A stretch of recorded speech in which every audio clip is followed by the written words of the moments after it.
السلام علیکم ورحمۃ اللہ وبرکاتہ۔ اعوذ باللہ من الشیطان الرجیم، بسم اللہ الرحمن الرحیم۔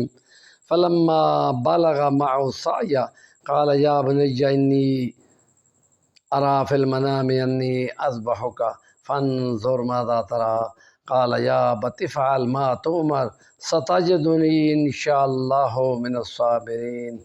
فلما اسلما وتلہ للجبین فنادیناہ ان یا ابراہیم قد صدقت الرؤیا انا کذلک نجزی المحسنین وفدیناہ بذبح عظیم وترکنا علیہ فی الآخرین سلام علی ابراہیم۔ صدق اللہ العظیم۔ عید قربان، اس کا کیا پیغام ہے کہ اللہ کے حکم کے سامنے سپردگی۔ اللہ تعالیٰ ہر چیز کا خالق ہے، مالک ہے، وہ ہر چیز کو اچھی طرح جانتا ہے۔ اس نے جب پیغمبر حضرت ابراہیم پر بے شمار آزمائشیں ڈالیں تو ان تمام آزمائشوں کو انہوں نے پورا کر لیا، اور اس کا اظہار خدا نے خود بھی کیا ہے کہ جو آزمائش ڈالی اس میں وہ پورے نکلے، وہ تو میرا خلیل تھا۔ اور ابراہیم علیہ السلام نے دعا کی 80-86 سال کی عمر میں، اے خدا مجھے بیٹا بخش، اور خدا نے پھر ان کو اتنی بڑھاپے میں بیٹا دیا اسماعیل علیہ السلام۔ اور جب وہ بھاگنے دوڑنے کی عمر کو پہنچا تو ان کو بتایا گیا کہ خدا تعالیٰ ایک آزمائش بھیج رہا ہے کہ میں خواب میں دیکھتا ہوں کہ میں تم کو ذبح کر رہا ہوں۔ نبیوں کے خواب بھی حکم ہوتے ہیں، اور آگے سے ان کی سپردگی اولاد کی دیکھیں کہ انہوں نے کہا اے ابا جان، جو آپ نے دیکھا ہے وہ آپ کر گزریے، مجھ کو صابروں میں سے پاؤ گے۔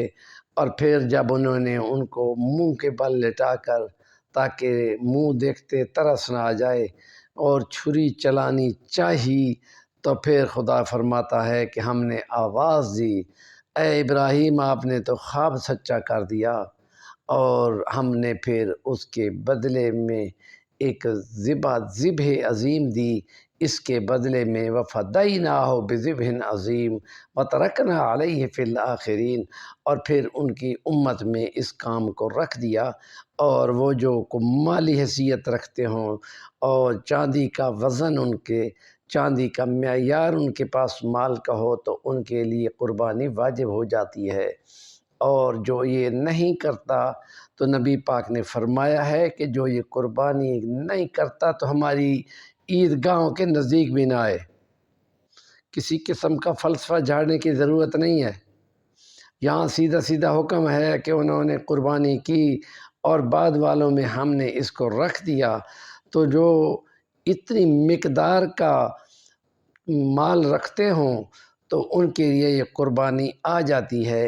اور اللہ کی شان دیکھیں کہ لاکھوں بکرے اور دمبے اور گائیں ذبح ہوتی ہیں، اور ہر سال اس سے زیادہ مقدار میں خدا پیدا فرما دیتا ہے۔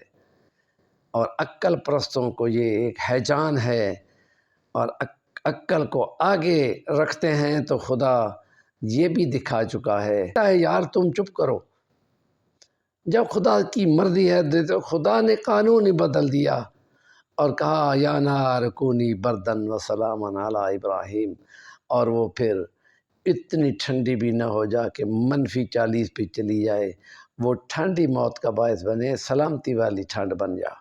آگ کے اندر سلامتی رکھ دی تو خدا وہ ہے جب آزماتا ہے تو وہ خود جانتا ہے۔ اور تورات کے اندر لکھا ہوا ہے کہ جب ابراہیم علیہ السلام لگے پڑے تھے کہ بیٹے کا گلا کاٹ ہی دیں، ذبح ہی کر دیں، تو خدا نے چھری کو حکم دیا تو وہ چل نہیں رہی تھی، اور پھر اوپر سے آواز لگ دی کہ تم نے تو خواب سچا کر دیا، یہ ذبح عظیم کا بدلہ آیا کھڑا ہے۔ اور ان کانٹوں کے اندر ایک مینڈھا خدا نے جنت سے بھیجا، اور وہ ان کو دیا گیا کہ اب اس کو ذبح کرو، اس کی بیچارے کی جان چھوڑ دو۔